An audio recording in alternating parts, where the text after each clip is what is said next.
Every year I set a bunch of goals, and most of them don't matter by December.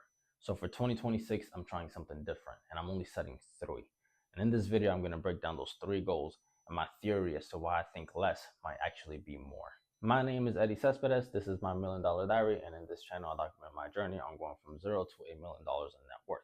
Now, the purpose of this video is to document my 2026 goals publicly, and then that way I can hold myself accountable, and the internet will also hold me accountable for ever, since this video will always be out there in the ether.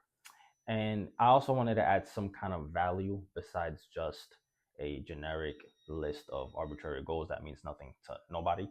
And also, I want to be able to break down an idea that I had. And in this video, I'm going to try to package all that for myself and anybody if they find any value in it.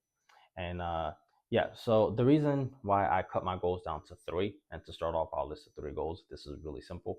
It is to dunk a basketball, uh, to reach 500,000 in net worth, and to spend more time with family as well as close friends.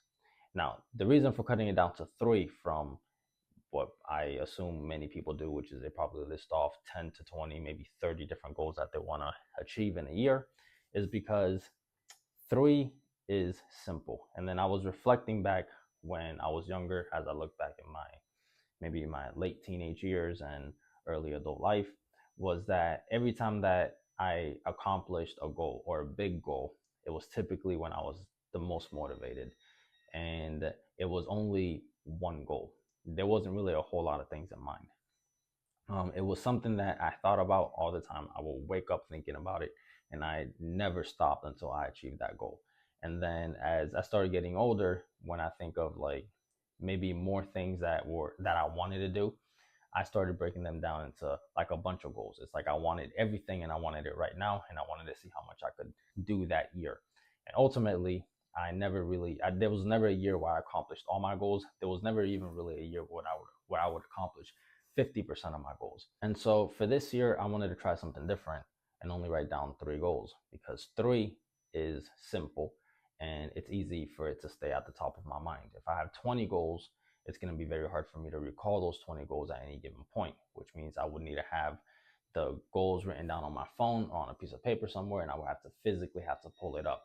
It doesn't stay fresh on my head, like I can't recall it off the top of my head. And to give a perfect example, 2025, I set a bunch of goals and I can't remember any of them. I think the only one I remember is that I wanted to touch the rim on a basketball goal, and I accomplished that by September, and I was very happy.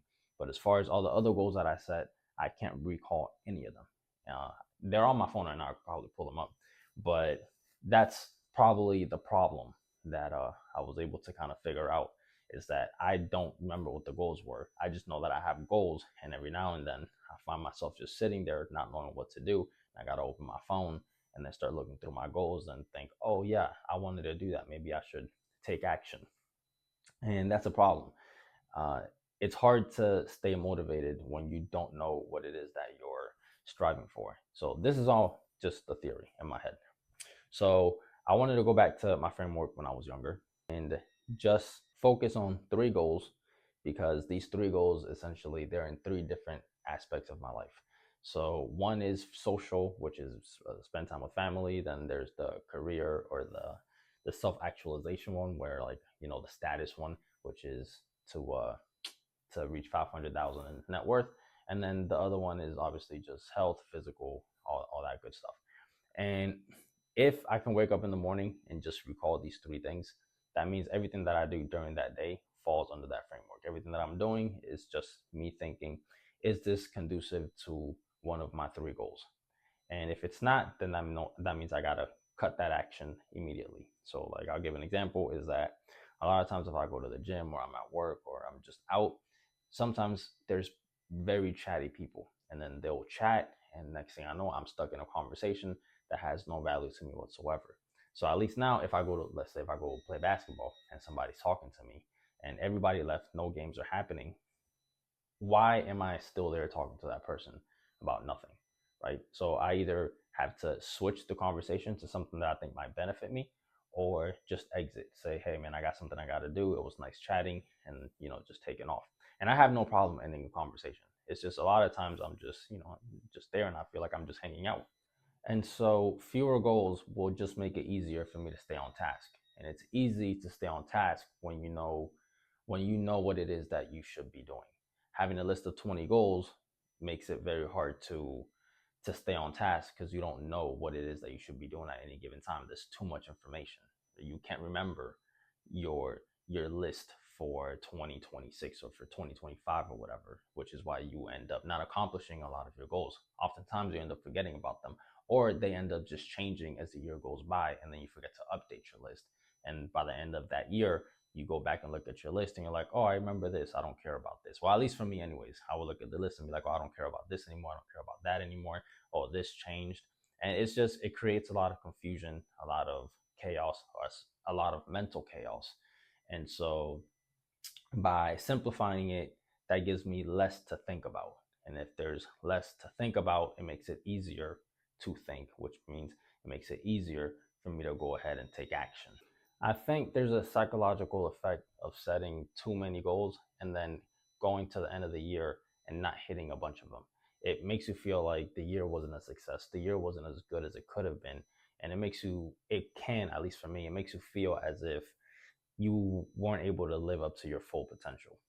But if you have fewer goals, it's easier to hit fewer goals just mathematically. It's easier to accomplish 2 things than it is to accomplish 10 things. And I think this is really key right here, because if I can go through the year and accomplish my 3 goals, I will feel like it's a success. Even if I accomplish 2 of the 3, that's still 66%, which I will feel like it's still a success because it's more than half of my goals. And I think a lot of people aren't even able to reach half of the goals that they set for themselves in any given year. And for anybody who feels like they need to have a bunch of like goals, like let's say at the end of the year you don't feel satisfied that you only did 1 or 2 things, like all you really have to think about, and I say this more for myself than for anybody else because some people might just not care, it only takes one big accomplishment to change the trajectory of your life. You can have a couple of big accomplishments, a couple of big shifts every year. Over the years, that's going to compound. And you ideally, in maybe like 5 years, you could have completely different life than what you ever thought you could be living. Having fewer goals will allow me to reverse engineer and create actionable steps to achieve that goal. So I can still have quarterly goals where I say, these are some targets that I want to hit.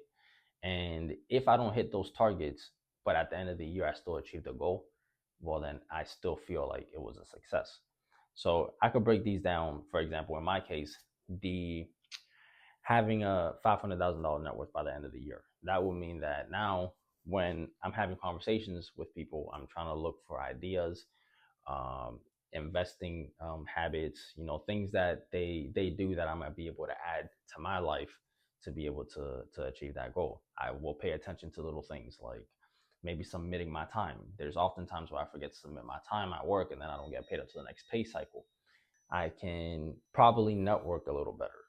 Try to actually pay attention to people who are in certain positions or who know things that I might not know, or have ideas that I could probably benefit from. Like just having that goal in my mind will help me look for ways to achieve it. When you have fewer things that you consider to be important, and these are things that you're just thinking about constantly, little details that are going to negatively impact that idea or that goal that it is that you want, you're going to remember. At least that's my theory anyways. And so dunking a basketball, I can break that down into more actionable steps, right? So if I want to dunk a basketball, that means I got to be in good shape. That means I gotta run more, right? I have to lose weight. I have to watch what I eat. I have to work out more, do plyometrics, things like that. If we go down to my third goal, which is to spend more time with family and close friends, now I think this will actually positively impact me a little more. It'll help me foster better relationships with family and close friends, because now I won't look at holidays as a setback. I could not stand holidays. I mean, till this day right now, I'm hoping this changes that. But I feel like when it's the end of the year, I just have so much to do. And then I'll look at the list of things that I set out to do for the year. And I'm like, man, I still have 15 other things that I got to take care of. And I only got 2.5 months left. Like, what am I going to do? And the next thing you know, it's like think family wants to go over here, and then now that I have a kid, I can't really just not do things. Like, I want my child to have a happy childhood. So if the wife wants to have a girls' night out, now instead of thinking, oh man, this is really gonna eat up into my work time, I can just think, oh well, at least now that means I get to spend time with my son. That means I can uh, take my son around his grandparents, which is also something that I want to do more of this year. I can go see my friends. We can go schedule lunches or dinners out and like hang out together, which is also a good thing because I feel like when if I get to see my friends a little more, I'll have more energy to then go out and tackle the other two goals, which are the physical goals and the career and finance goals. And also, a lot of my friends, we're kind of on the same wavelength. So when I get to see them, just my attitude, since I'm just hyper competitive, and I get to see that they're doing good in these areas, it makes me want to go out and do more. So typically, I hang out with them, and after I'm done hanging out with them, I'm like, man, like I really have to go hard. I really have to like do more, and that's a good thing. It'll aid in in uh in achieving the $500,000 net worth, or getting in much better shape.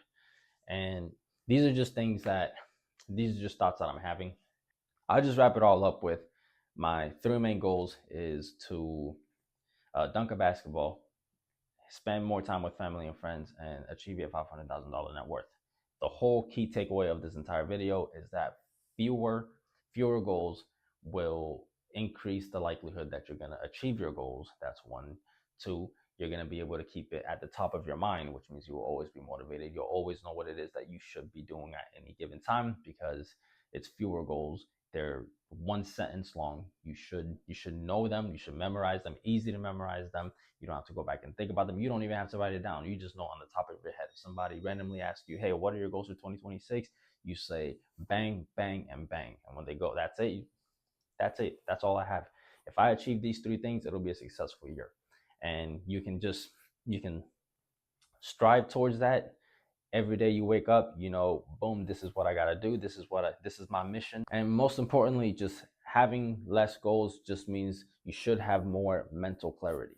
And that's the big thing. You need mental clarity because let's say you have a map and you're trying to go from Florida to Tennessee, and your map has a bunch of coffee spilled on it, you're going to have a hard time getting there. So just keep that mental clarity. You will eventually get there. And that's really all that I have for this video, if you guys take anything from that.